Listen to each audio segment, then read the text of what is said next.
It's always good to meet a fan.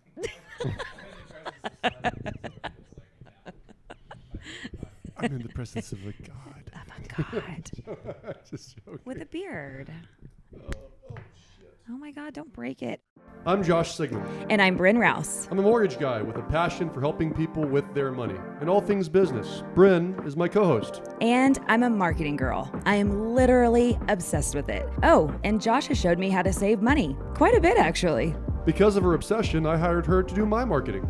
And we've worked together for 10 years. We launched Sigman Sense in 2020, a podcast about money. It's a podcast that teaches people how to save more, give more, create wealth, and retire early. And we recorded and published 34 episodes. People liked it, and it was so fun. But most importantly, we helped people. So we're excited to announce we're doing a second season. And we're mixing things up. We're moving away from money talks to focus on all things business. Leadership, management, team building, book reviews, hiring, firing, operations. Motivating teams, lead generation, time management, personality profiling, closing skills. And of course, money. And marketing. We are inviting you to continue this journey with us, and we want your input. What topics would you like to see covered? Email all of your ideas to our podcast email address, sigmansense@gmail.com. And be sure to click that subscribe button when you visit our channels. You'll get notified when we drop new episodes. Are you ready? Season 2, Getting Down to Business. Welcome to Sigman Sense. All right, so we're going to continue our series, right? I think so. And we're going to continue our series on, so you want to start a business, what do you do next, right? Right. And so last time we talked about all the things you need to think about. Yep. Oh, by the way, I should say, welcome back. Welcome back. Yay. Sigman Sense episode, I don't know, season 2.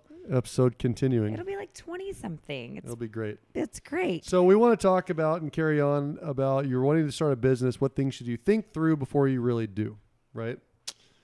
There's so And much. There is so much. And I want to start by, I know what's in my head, because I'm a performance coach, right? I've been a performance coach for a lot of years in my space, in the mortgage industry and in real estate industry. I haven't heard about MySpace in a long time. Were you on MySpace? No. In the space that I serve in and I'm an expert at, right? So that was very funny, actually. I gave you that one. I can't even believe you knew what it was, to be honest. It was more of a test. Passing? Well done. Passing? Well done. So my point is that off topic. My point is that here's what I see as a production coach. I see a lot of people that have a great idea, put no thought into it, and just start running. Yes. I see a lot of people that keep on thinking about it and perfecting it and working on it and tweeting it and asking different questions of people and meeting with different professionals and spending lots of money with engineers and lawyers and all these things and literally run out of money and never get off the ground in the first place. And so that sounds like the worst option, but the first one doesn't sound great either. So neither usually are successful. So neither. we have to find the middle ground. And that's exactly right. So, what you've got to remember is that the first ones, right, the ones that kind of get it and run, they're more of a visionary sales kind of person that is, they know it's a good idea and they're just going to start figuring it out and tweak it as they go along the way, which it serves its purpose for sure. Do you think these people have to be like uber wealthy? Because nope. No? Nope. I think that they've got, so you're talking about the first group, the one of just the first group that's like, let's just do it. No, think about, think about anyone that started computers in their garage. They weren't uber wealthy. They were just literally building and tinkering in their garage, and it turned into, some of the most, companies that literally have the most valuation in the world came from nothing in a garage, right? So I don't think you have to start a business with lots of money, but some businesses require more money to start. I think all businesses require some sort of sacrifice. If it wasn't money up front, it's time up front. If it's not time up front, it's money up front, because if you don't have the time, you're paying. For example, so many businesses right now are in the fintech space. I think that's got the biggest development or biggest sales price tags right now of anything. But it requires a lot of engineering, and IT and some people have the wherewithal, knowledge, and ability to put ones and zeros together and make something that's amazing. Yeah. And some people have a great idea of like, if I can get it to do this, Right. but they don't know how to put the ones and zeros together. So they pay a tremendous amount of number of dollars in hours for somebody else to create it, $50, $100 an hour or more for great engineers. Or do you ask them to invest in? Certainly, that's some people will donate their time. Some of those developers and programmers will donate their time for a percentage of ownership, right?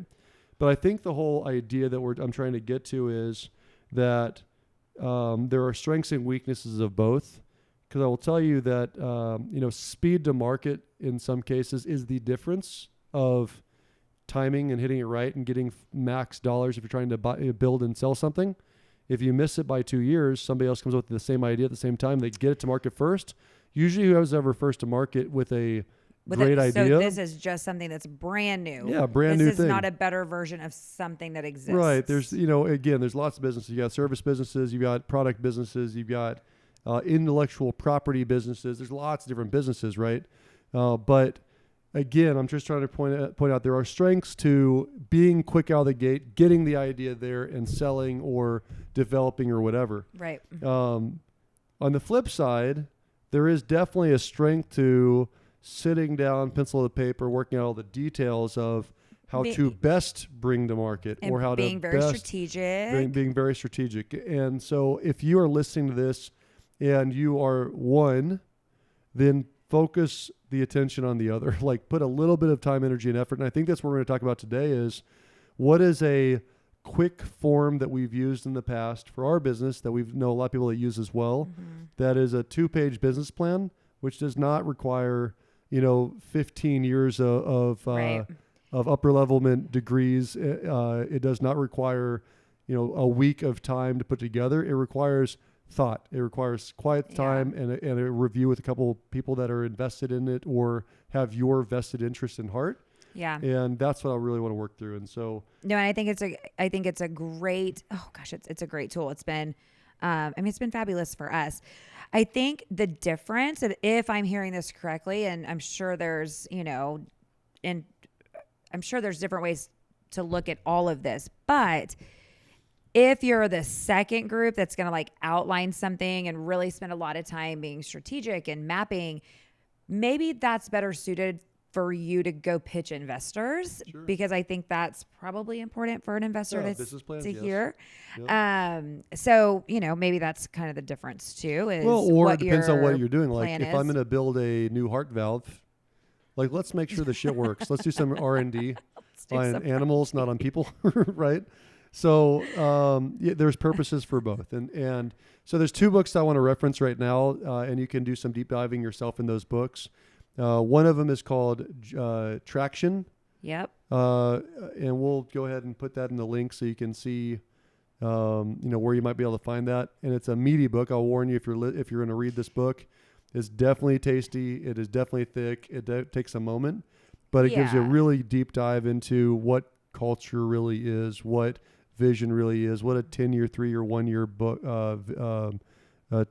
10, 3, and 1 year business plan and goals look like, what big rocks are, and things like that. But the other end of the spectrum, which will appeal to the other group in this call that's listening, is called the 12-week year. And the 12-week year is a great book that suggests that you can have the best laid business plan in the world, but our world is changing so quickly that if you don't have a shorter horizon to as far as business goals go, the world will change faster than your business plan does. And that's why you got to condense it down to a 12-week year so you move the needle faster and it's still relevant in the time. So for example, basically anyone that wrote a business plan in December of 2019, by March of 2020, the business plan went out the window, for better or worse, right? When COVID struck and the world shut down, there were businesses that prospered and there was businesses that literally went out of business. Oh. And so in both cases, the businesses before might have been around for 15, 20, 50 years, but the landscape changed in a 90-day period of time from January 1st to end of March. Actually, it was the second week in March. It wasn't even 12 weeks. That's what the book suggests, is that you got to create these short runways because it's still relevant to times, usually within 12 weeks. What right? I found most fascinating when COVID hit, which just for reference, that was March of 2020, Yep. was how quickly large companies changed their marketing and advertising on TV. Like Yep. their ads immediately, their commercials immediately started having people wearing masks. They immediately started talking about the Well, different, the better companies did. Yep. the big ones. Yep. I mean, and it was impressive because they, one, saw it and executed very quickly. Yep. Restaurants with the things that they did as far as curbside, family packs, all the deals that came out. I mean, there were some businesses that really, really did a very Well, how about good the job. menus? There's like, even today, there's 90% of restaurants don't have paper menus anymore. Right? Which I don't I don't like that. I don't really like it. And I'm more pissed off that I actually paid $2. I have a strict I do not pay for apps rule. Apps on your phone, okay? Like I don't pay for them. I paid $2 for a QR code scanner. That's funny. You know that your camera does it? You don't need to pay for that? Trust me, my husband had a heyday. That's hilarious. Telling me about how ridiculous I am. What a smart businessman that guy was. What? Because suckers like you bought it. But like, here's the other thing too. Like what was so great, like the QR code had disappeared. Like that QR code came in with a vengeance And it into was the gone. marketplace and gone, disappeared. Best thing that ever COVID happened freaking pumped it full of life. And That's so now it true. is like here to freaking That's so true. stay. Right. Yep. Same thing with Zoom. I mean, I feel like in a space and in the Zoom space, right? The video conferencing space, it was Skype. Yep. It was Skype. Like before COVID, if you were going to video conference, the most popular one was Skype, in my personal opinion. And then all of a sudden, it's like, it's Zoom. Like that's where, I mean, Zoom, and it's seems to be universal, which Well, is it's funny super is- interesting. And it's not, there's so many different platforms like Blue Jeans as an example. But, but where you at? but it's like, hey, do you want to do a Zoom meeting? Yes. What do you want to use? Blue Jeans. People literally use the name Zoom for all video conferencing. See. But it's not. That's like Coke. It's like, do you want a Coke? Yes. Yes. Well, What kind? yeah. Dr. Pepper or Sprite. Right. That's how it's like. I thought you were Coke going is a back to your good- drugstores again. I was like, where are you going with this? Don't say my drug stories again. That's terrible. So- That's terrible. So we Anyway. digress. Let's get so the whole point here is read those two books if you're really thinking about starting a business. Read Traction and the 12 and the 12-week year. And what I'm going to reference is something out of that book. It's called the VTO, which is a Vision Traction Organizer, and it's a really good, simple, short way to organize your thoughts. And I really think and by the way, it's a 2-pager. It's literally a 2-pager. It's so easy. The first page is basically a 30,000-foot view of your business. So like, where are we going to be in 10 years? Where are we going to be in 3 years? What's our culture? What's our vision? What's our mission? What's our marketing strategy and proposition? What's our uniques? What's our sandbox? Which we'll go into all these things in a second. And then the second page then is more granular. It's like, what's the 1-year goal? Yeah. What's the quarterly objective? Which I believe you intersect the 12-week year with the long-term business plan by making your big rocks, which are your quarterly objectives, the 12-week plan. That's how they intersect. Yeah. And then down to the issues list, like what are the biggest issues and the measurables that we're dealing with? Right. All that's on the second page. So what I find the most difficult about that process and filling out the VTO is the 30-foot view, right? Like 30,000. 30,000. Yep.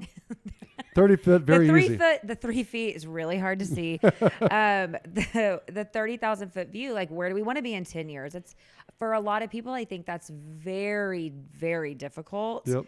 to even imagine. Well, Like, it's one with the other. What's really funny is, as a 30,000-foot view person, the next day thoughts are hard for me. Right. So this is good. This is super interesting because we've talked about this before. Yes. So I believe in all businesses long term. So let's say you're a party of one starting your own company, just you by yourself. this is what we're talking about. It's like it might be very easy for you to see the next step, but you can't see where you're going a year or 3 years from now. On the flip side, some of you are like, fuck yeah, I'm going to sell this thing for $5 million one day, or $50 million one day, or $500 million one day, or whatever, but you can't figure out what the next step is. I have right? no clue how to get there. Yeah. So when you think about this, the way I've always tried to explain it to my team and my company is from an organizational chart perspective, there's got to be a 30,000 foot view person, a 10,000 foot view person, a 5 or 1,000 foot person, and then the boots on the ground. So what I mean by this is think altitude like flying a plane. From 30,000 feet up, you can't make out any details, but you can kind of see the curvature of the earth, right? Like you can see the where we're going perspective. From the 1 foot in the ground, you might not be able to see over the hedgerow behind your house, right? So as you are in management, a couple of bullet points I want to point out here is that number one, if you're in a management role and people below you in the organizational chart think bigger than you, they're not going to stay there very long. Yeah. It's been a issue over time that I've seen where I put somebody in a management role that is so much in the weeds and in the details that people around them get frustrated and they leave, or that person leaves because it's not the right role for them, right? Right. So you got to have people that are looking out in their different roles and responsibilities, and as you build out your company, you got to think about who's going to be boots on the ground doing the grind. Which is the day-to-day. The day-to-day. That's the day-to-day. And that's so necessary. It's get it done. And think triangle. The bottom part of the triangle is the biggest. Yes. So you've heard probably too many chiefs, not enough Indians. Yes. Well, if there's no one to freaking move the needle on the boots on the ground, you're screwed. Even if you've got the best and brightest on top. On the flip side, if you've got tons of great Indians but no chief, you're going to run a war party in circles, right? And you're still going to get yourself in trouble and you're not going to get anywhere. So what I like about traction is it kind of is where it gives you this really clean 10,000 foot down to 5,000 to 1,000. And you can really see it in a 2-page business plan, not a 30-page business plan that you can mine is literally on my desk at all times. Yeah. I look at it daily, probably at least glance at it daily. I review it probably weekly. I dive into it monthly. But it's always present. So it's like that guiding force. One thing I want to put a different analogy on the table rather than like feet off the ground. It's the day-to-day, what has to happen today, what has to happen what has to be accomplished today, what has to happen this week. Who's my 30-day outlook person? Who's my 30 to 45 day outlook? Who's my 1 year person? Who's my 5-year person? And then who's my 10-year? That's kind of what it looks like from a business, like daily business operation standpoint. Because and to go further, that's, who's going to manage the pipeline, right? Like who's going to get what we have in front of us closed. And what does that look like for the next 30 days, the next 60 days? So you've got to have that person. It's huge. But you also then have to have someone that is going to then be looking at, okay, so if we have that happening, what is coming behind it and what's coming next, right? So that's kind of the next tier. But it's interesting because they all come together and they all funnel. And here's the key for everyone to listen to is understand if you're by yourself or just 2 or 3 people, you must do all of them. You must be involved in all levels. So it means creating space in your calendar if you're great at the day-to-day, creating space in your calendar to look out a week, a month, a year.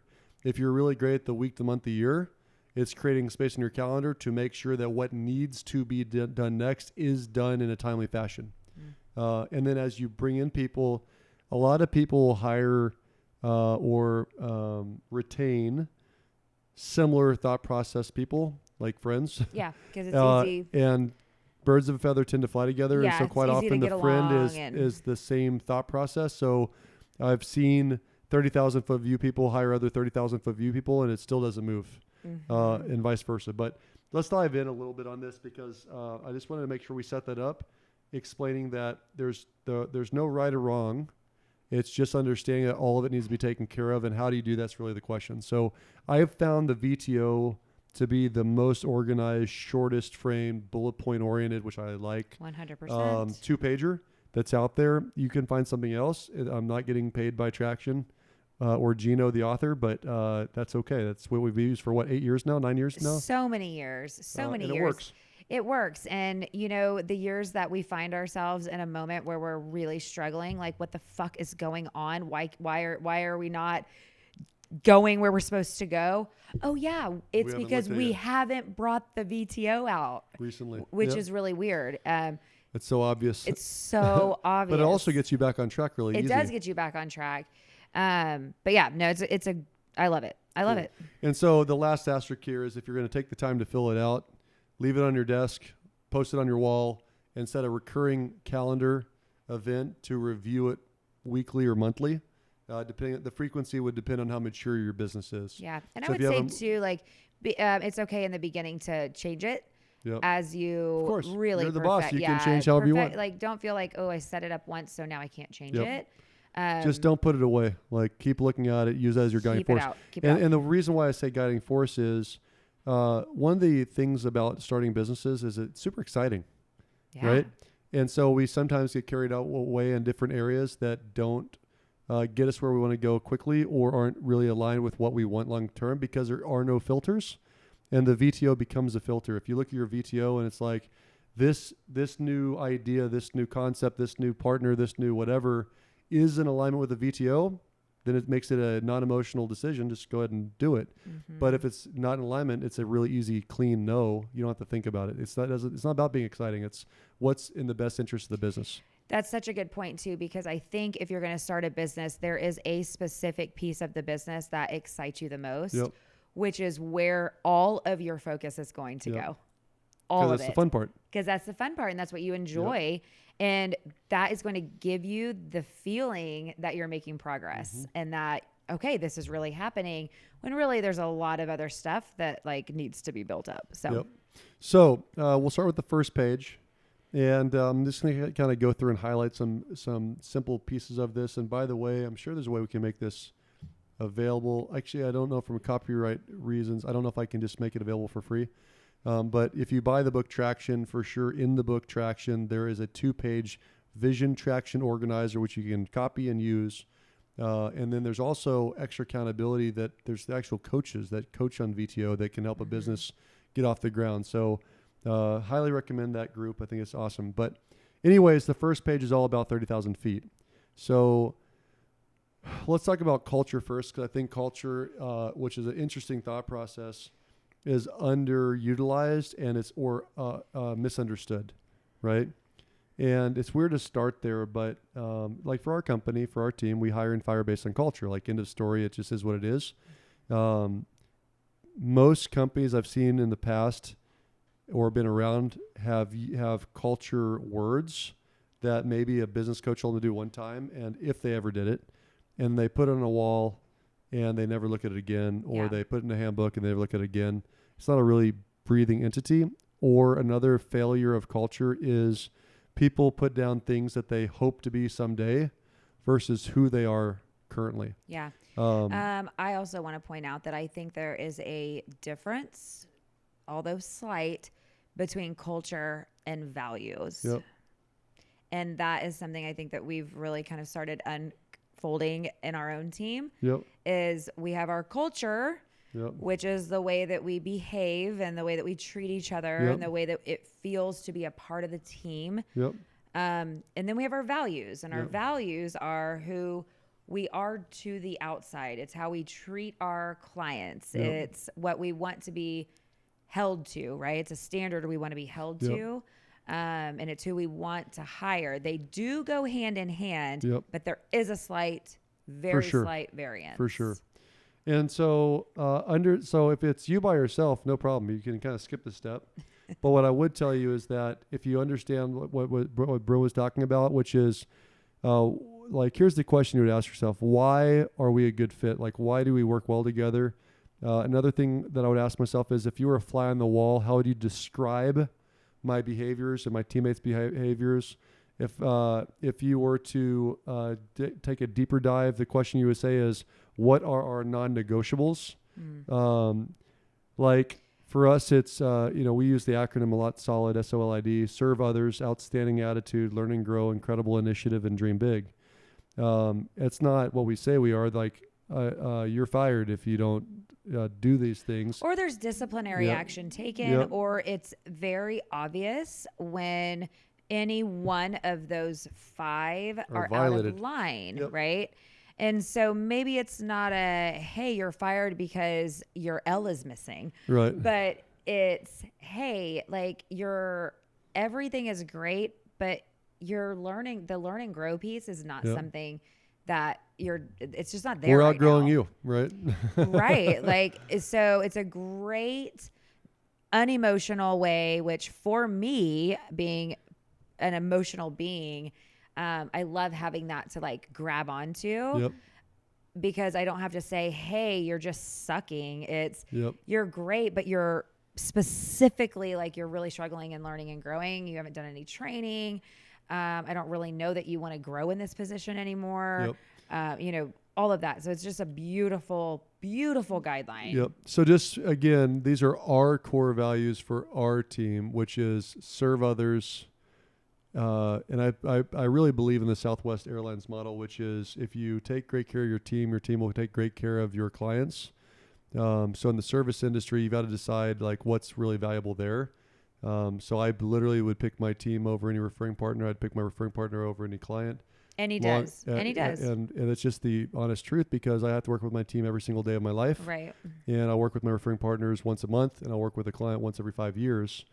But what I've learned is that by taking better care of my clients, my team, they take better care of everyone else. Absolutely. Outstanding attitude is something that's non-negotiable for me. I have bad days like everybody else, but my team does not ever see me have bad days. Like I just don't. I just choose it. I think it's a choice. It's an attitude. I don't want people to poison the well. I understand people have bad days, and that's life. It is true, and it's life. And I sympathize, and sometimes I empathize. I'm working on my empathy. But when it comes down to business, like we choose so we don't ruin that person's day who does have a lot of empathy. And now all they're thinking about is your problems today, right? Like take the day off. Learn and grow is what Bryn was referencing. I am a student of students and I'm a student of everybody else. Like I love to read and I love to watch YouTube how-to videos and I just want to be better tomorrow. And because of that, if I'm constantly growing and learning and 5 years, 10 years later, somebody I hired has changed zero is the same human being, it doesn't make them a bad human. It just makes us not aligned. And asterisk, this is really important in relationships and marriage as well. So if you're married and there's one partner in the relationship that is really learning and growing and doing a ton of self-improvement, be very wary because that's where outgrowing each other happens. I'm sure no one listening has ever heard, this person's not the same person I married. No shit, they grew. They grew. So they do. That's the question. And that's not a slight on anyone that was divorced. It's just that's a big issue. It's right? a big issue. And then incredible initiative is our I for solid. Incredible initiative, like it's amazing to me that people say in any business that they're slow. Like if you're slow, then get out there and beat the pavement and make more phone calls, see more people, organize your organizational chart, create new systems, checklists. There's shit to do. So and if you need oh my, I mean, and here's the thing too, and this is something that, we've been talking about on our team is, hey, if you are newer on the team and you want training on something, please don't sit around and wait for the manager to find out that that's what they should be training on, right? Like our managers are active working people too, right? Like they have their own pipelines and stuff like that. So tell them you want the training. Go get the training. Find out where you can get it.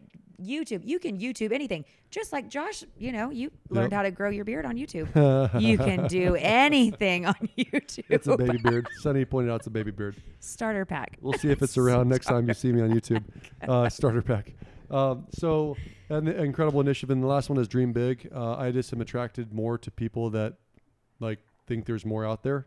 And not that they're dissatisfied with where they are, but they're excited about what could become, right? Yeah. So I'm a big believer in like, I'm happy, not satisfied. Like I am really happy where I am. I'm really happy where my family is. Yeah. I'm really happy where my health is. And I assume I could do better. I assume that there's more. Yeah. And so it doesn't take away from the moment, but I do think dreaming big is important. So when you think of in terms of those being core values that you would hire or fire on, then you got to look back at the culture, which Bryn eloquently pointed out does not have to be the same thing. Like one issue I had on my team over the last 15 years coming and going is this, there were people that have the core values that didn't feel like they fit in or that weren't personal friends outside of business. And so the realization that that I would love to be friends with everyone. I hope everyone at my company of 300 people loves each other. The reality is that's just not a real thing. It's not necessary to be successful. It's not. And so what matters to you for your company could be as simple as like 3 things for me for culture are grittiness. Like I want people that have the get shit done attitude no matter what, like nothing gets in the way. I believe in people that are supportive because we're all going to need the hand up, right? People do have bad days. People do have losses in their family. There's all sorts of stuff. But so being supportive is super, super important. And then I've come to find that for me in culture, transparency matters a ton. Like I can handle bad news. I can't handle finding out 5 months later that there was bad news or that you don't like me or that we have drama that I don't know about because you don't have the balls to tell me. Yeah. Right. And we've experienced this within our team over a decade working together, 11 years now, actually, coming up this month. I know. Yep. Cray. So we're going to have to change what's it called? The footer, bumper, the intro, the trailer. English, please. I don't know what I'm trying to say. I don't know what you're trying to say either. The beginning of the podcast. I don't read or understand like ad lib or jibber jabber. The intro of the podcast. Keaton, what is it called?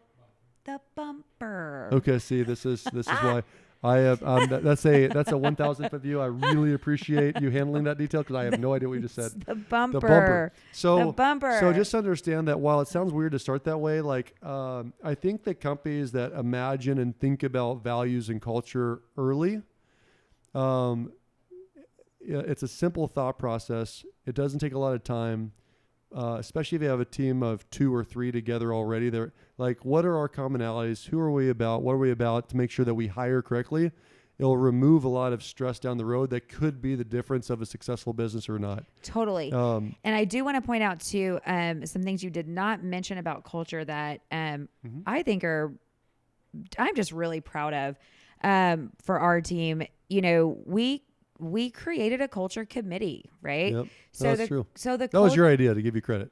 Thank you. Yes, I mean it's a great idea because I sucked at it. It was stolen. I borrowed it, but I heard about it from the Spurs organization, and I'm like, a culture committee. Well, like I'm all in. So what does that look like? And the culture committee is really kind of three part. It's about philanthropy because, as it turns out, our leader is very philanthropic and he's very charitable. This guy right here. We honor each other. And so whether that means it's someone's birthday or someone had a baby or First day at work. Oh my gosh, that's one of my most favorite things that we changed or implemented. When we celebrate people's first days, a lot of times companies celebrate people's last days. I celebrate retirements, not last days. Retirement, yay you, but you're quitting to go to a competitor. Let's not have a party for you. Yep. We love you. We wish you well, but we really want to celebrate that first day. If someone's going on a vacation, if there's a milestone, we honor all those things. And I think that building that piece really translates into solid. Yep. It's like a figure 8 almost. Yeah. And so if you already have a budding business or a group of, 5 or 10 people at this point, and you might now you're thinking, oh shit, I have no idea about culture and values. Like I've always cared about employees, but as a young man having I've had zero corporate experience. Like I've never been part of a corporation. I had not learned how to show people I cared. It turns out that there's a lot of people at my company and at my branch that naturally love gifting, love parties, love, Earth Day. I mean, we planted a tree, people. Right, We planted a tree in the front of our building. So all it came down to was setting aside a small budget, setting aside small. Like I'm talking small. Asking people who wants to be a part of the committee. Volunteer only. You know, hey, what do we want to do? The holidays are coming up. What do we want to do? Yep. I mean, people that play together, stay together. Yeah. It's a true statement at home. It's a true statement at work. So it's crazy. I love that you brought that up because it's really, again, if you're 30,000 foot view, you're not thinking about Earth Day. You should be hiring right in 3 months or 6 months and what behaviors they should exhibit and what might be a deal killer for your relationship because you haven't thought it through of like how you're wired and what the hard stops are for you. So what ends up happening is you have a great idea, you get things rocking and rolling, you might have some sales or whatever under your belt, and then you have a mishire, and a lot of the mishires start with just hiring somebody that behaviorally and character-wise are not aligned with who you are, what you and the company are about. Yeah. And a lot of times when interviewing, you will hear people say, it's not a good culture fit. Yep. So if you don't have a definition of what your culture is, then what the hell are you actually talking about? Right. What you're talking about is I don't feel like I would hang out with that person on the weekend. And that leads in a very weird path. Because then you hire, again, going back to the beginning, you end up hiring people like you, right? And you need a compliment, which is the opposite of you. Correct. Yeah. So I love that. And last step here is once you finally identify what your core values are and what your culture is, being really direct in the interviews about those things, but also asking behavioral questions that lead you to understand, is this person aligned with these core values or not? Gives you a better chance of hiring the right person or people the first time. Yeah. And so that's the whole reason, the why behind it's worth the couple hours to really think through that. If you're asking me, I've got a lot of things I think I would describe myself as or the team as, but I can't really narrow it down. I always just remind people that the litmus test is it a non-negotiable for you? Meaning, there's things that annoy me about lots of people, but I love them enough, or they do a great enough job, or their behaviors are alignment with mine. But if it's a true non-negotiable, it's just like a spouse. If there's a true non-negotiable, the antonym of that non-negotiable, whatever that word is most likely a core value for you, most likely. So, and the only other tidbit I'd give you that I was told when I was doing it is a lot of people will put things like integrity as a core value. Oh, I'm so glad you're bringing that up. And the assumption is that everyone's got high integrity. You would fire them instantaneously if they didn't. So let's not put like words like that as a core value. That's an assumed core value, because let's be honest. In an interview, what would be a behavioral question you'd ask to see if this person has low integrity, right? Like, have you ever lied on the SATs? Or, no. Okay, cool. If you knew you were going to fail the SATs, would you cheat? Would you hire somebody to take them for you? Would you pay $100,000 to get your kid into college? Yes or no? No, because I don't have it. But if I did. If I did. So those are the ideas behind that. So the second piece of the puzzle then is understanding vision and mission, right? And it's, again, seemingly very empty when a person starting off is like, what's the point? I don't need this.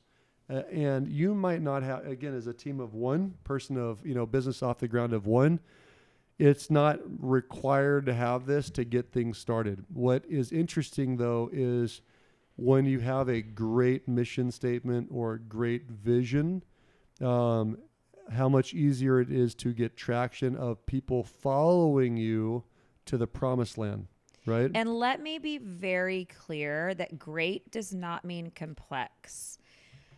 And what I mean by that is, if there's anything that Josh is great at, it's like drilling down to the most simplest form. Keep it simple, stupid. And that is one of the things you taught me right out of the gate. everything that you do is just so simple. It's like, oh, why didn't I think of that?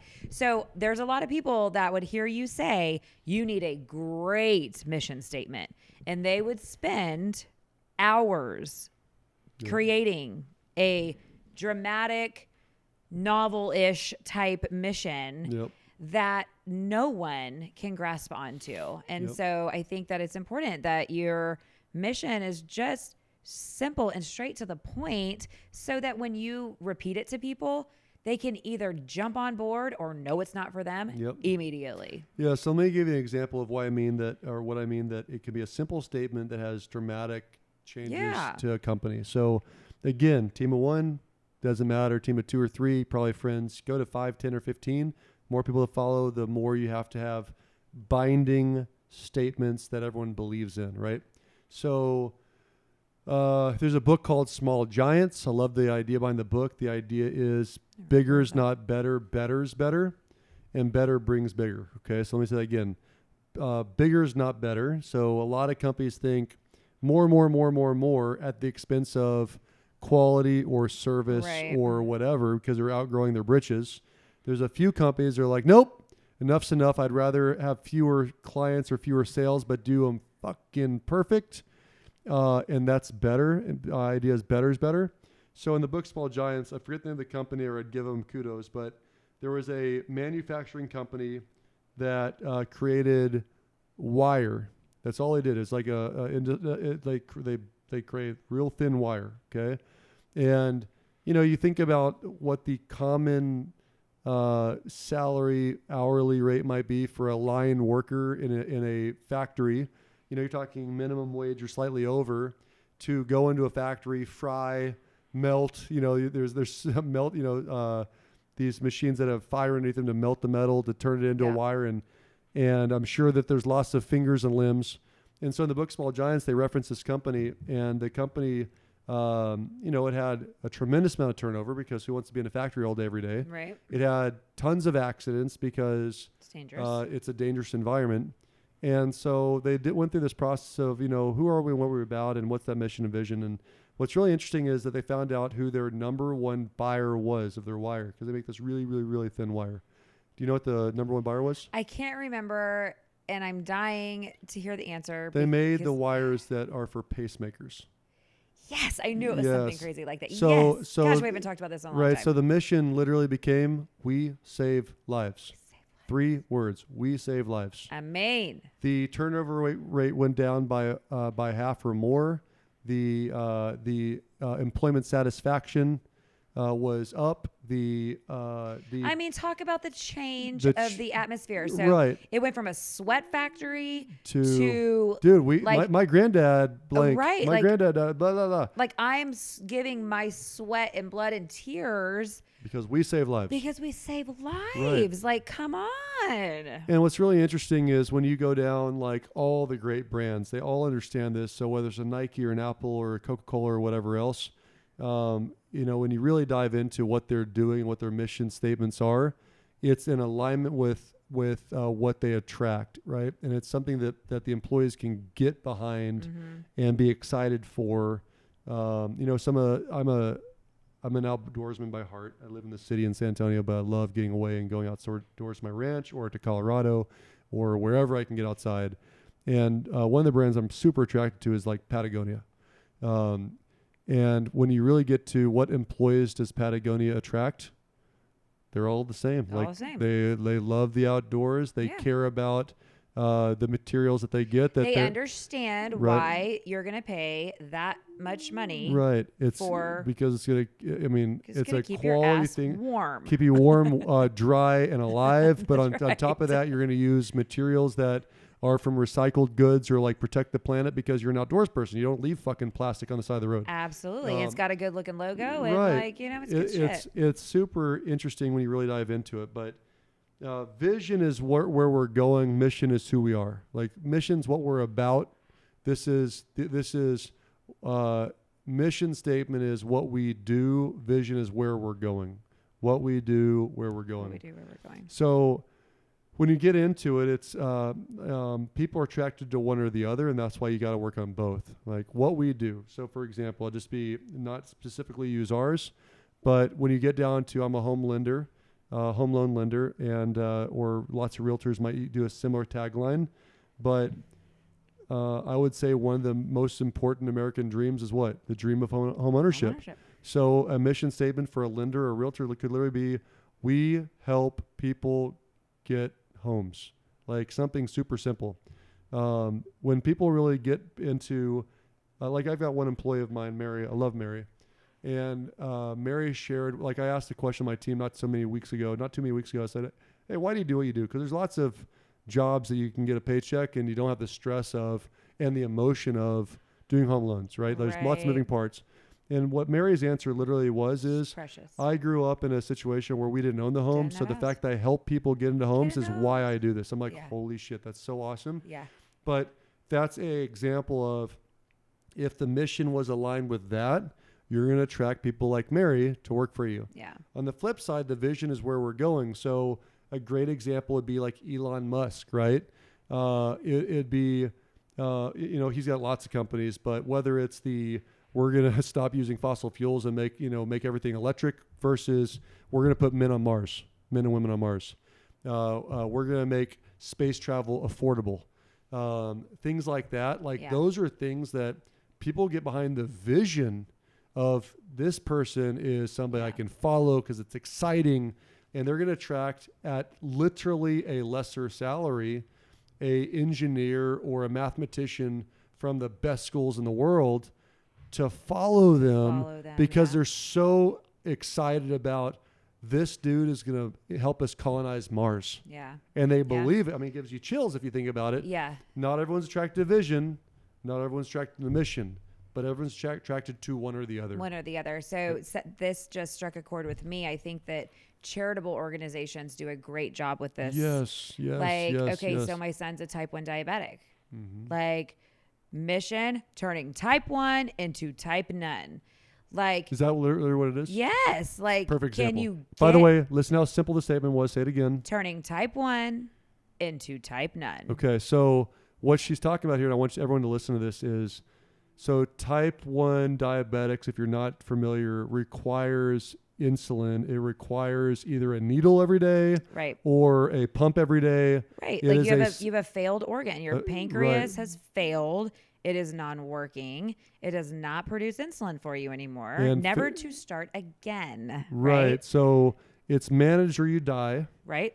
But what's cool is I remember you telling me years ago when Weston first got type 1 that the doctor told you that in your lifetime, that as in Bryn's, not the child, but the mother's lifetime, that type 1 diabetics would be cured. There will be a cure. There'll be a cure. So going from type 1 to type none literally means that this issue of failed organs will be resolved with your dollars. Yes. So give money to this charity because we're going to get rid of this issue. We're going to save lives, right? Yeah. And so when you hear that and it's just, it's super powerful. People can get behind it that. So charities and organizations and foundations like that do a good job of attracting people for those reasons as well. The ones that attract the most money understand the power of those statements, the power of it. And so again, not required when you start a business, but if you can take some time to identify this, especially before you start attracting and growing or pitching to, think about that.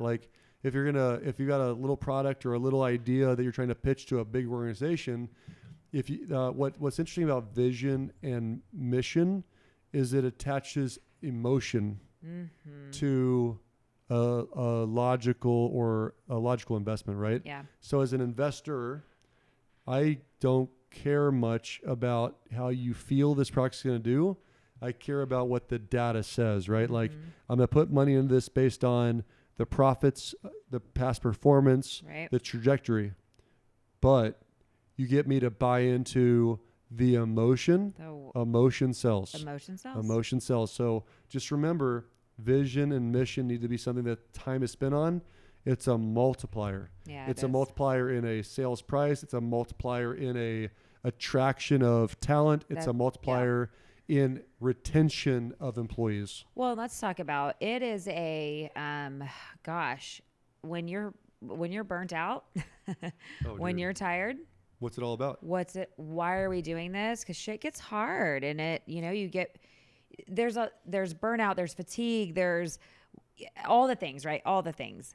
What is it that's going to be the tie back that's going to pull you out of that funk every single time? It's got to be simple and sweet and important and easy to get your hands on, and something that really connects. I love that. Love it. I'm almost afraid to ask, but I'm going to ask anyways. So we've been working together for almost 11 years. Don't ask me why I work with you, because I have no freaking clue. It's because I'm trying to become a famous podcaster. Oh, shit, that's a good reason. I literally feel like I should ask, but that might be a different entire episode. Like, you remind me that could be a great episode. There's so many reasons, if that's what you were going to ask. Well, I'm just trying to think, because we've been through hard times occasionally. And so if that's an example you're giving us, this what brings me back, then there's got to be something there. And I don't want to put you on the spot, but if there is something that you've gone back to before, I'd be curious. I just feel like, I hate to say this, but like for me, that I feel like the answer of, we put people in homes, like we help people realize the American dream, is cliche. Like, for me, it's like, you have offered so many platforms for me to utilize or develop talents and skills that I really enjoy, That's like, so yours goes back to the culture and core values of learn and grow. Learn and grow. Like, interesting. I want to try this, and you're like, you're crazy, but go ahead. Like that's cool. You don't get that places. I get to manage people and fail and then do better. And, there's so many things. And that's enough. I don't want to over put you on the spot. Yeah, but I was curious. So many things. I think it's an interesting question, because all relationships at some point will hit a crux. Always. Like, it's going to hit a crux. The crux is, in a rock climb, the most challenging moment, right? So the crux is, in a business, going to be, you're going to persist or you're going to fail and fall apart. And I am not perfect, and I make a lot of mistakes. I've made more mistakes in business than probably most. So it's always interesting to me when I am on a platform to say, hey, do this. Like, understand it's based on, I've stepped on a lot of landmines, and I'm hoping that people will learn from them and move forward. So the interesting thing is that I've taken a lot of concepts I've learned or read from or observed from other mentors and coaches and put them together. And if I ask that same question of the other half dozen people that have been with me for a long, long period of time as a young leader, I bet you they all give you different answers. But one might say it's our core values, learn and grow, like you. Mm-hmm. One might say it's our vision. One might say it's our mission. One might say it's the accountability. One might say it's because I've got a culture club and I'm charitable or whatever. Yeah, I get to, Everyone's going to have their own thing. So again, the reason why this VTO and this first 30,000 foot view is valuable is not just for the owner, it's for the employee, but long term it becomes why people stay the course. Yeah.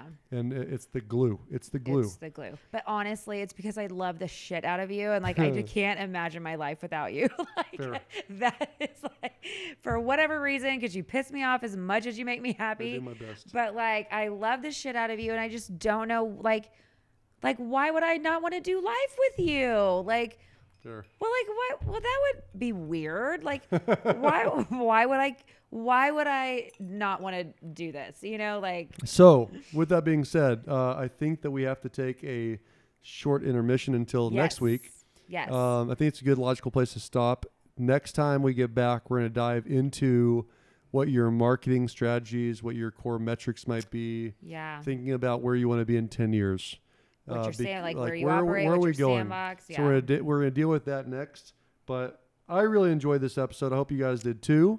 I hope that you like, subscribe, reach out, ask questions. Yes, please do. Please do. That was definitely a different angle of the episode that I thought it was going to be. So I enjoyed it. And Oh, good. Because when we started, before we started, I wanted to let you guys know. Bryn said, "Well, that's boring." I don't want to talk about that. It's boring.